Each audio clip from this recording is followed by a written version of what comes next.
we're gonna head back to painting, and hopefully you still have some of your homemade watercolors that you made a week or two ago. But I also have, which you might have too in your kit, is a little set of watercolors like this, and this works perfectly as well.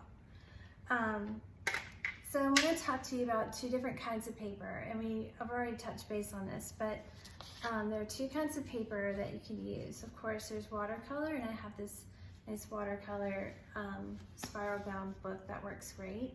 And I got this at Artists and Craftsmen stores, and they have two, one on King Street and one on Calhoun, and both of them are great for getting supplies for the kids. They have professional and child appropriate materials. So here I have this, my watercolor paper, but if you're like me, you have a plethora of copy paper, and it's a cheap way to offer paper to the kids. So here I have two pieces of copy paper, and I'm going to fold them in half just because it'll help absorb some of the water that comes with the watercolor, since this isn't the type of heavy paper that watercolor paper would be. And so here we have our paints. I'm going to use these today. I'm going to set these aside. But here's the little technique that we use. We do swirl and twirl in the water, swirl and twirl in the water. Can you see that? And then tap, tap, tap, tap, tap, tap. And then we choose a color. I'm going to go for this kind of fuchsia color. And we swirl and twirl, swirl and twirl. Now, if the paints have been sleeping and they're dried, you're going to have to swirl and twirl a lot more. So here we go. And now I'm going to paint on my paper.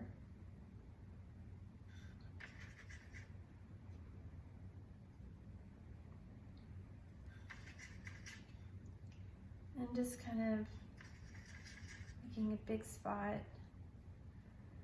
Now for the next trick that we're going to do, we need the paint to stay wet a while. So we're going to use a little bit more water. So I get rid of that little tap tap part. And we're going to use a simple technique that I think you'll love with salt. So I'm just going to sprinkle some salt onto the paper, and the salt absorbs some of the paint, if you can see that, and it makes a really cool effect when it's dry. Now we're going to try something else that I really love. So I'm going to use a lighter color. I'm going to go for this kind of orange color. I'm going to paint my paper. I just like doing blocks sometimes. And again, it's a little watery. Get a little bit more paint on there. Now instead of salt, we're going to use its friend, pepper.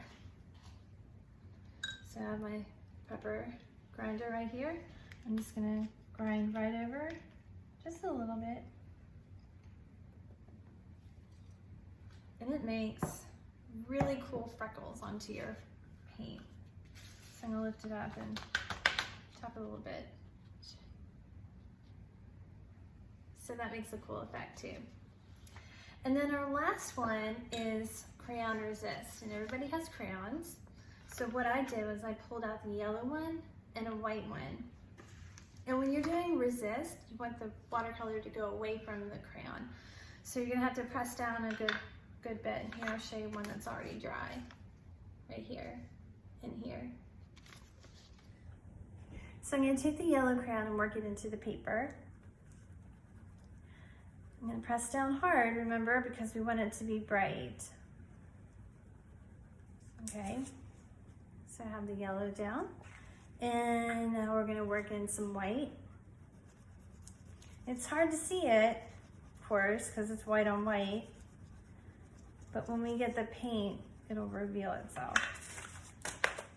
Now I'm going to use the red paint for the yellow. Swirl and twirl, and I'm just going to paint right over top of the crayon.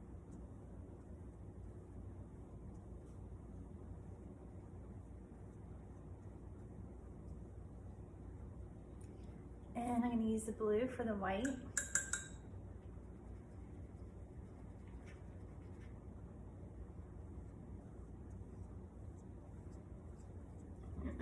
I'm not sure where it is, but once you start painting, it starts to show up for you. So this is what it looks like. So these are just a few techniques that you could use with your watercolors. I hope you enjoy them.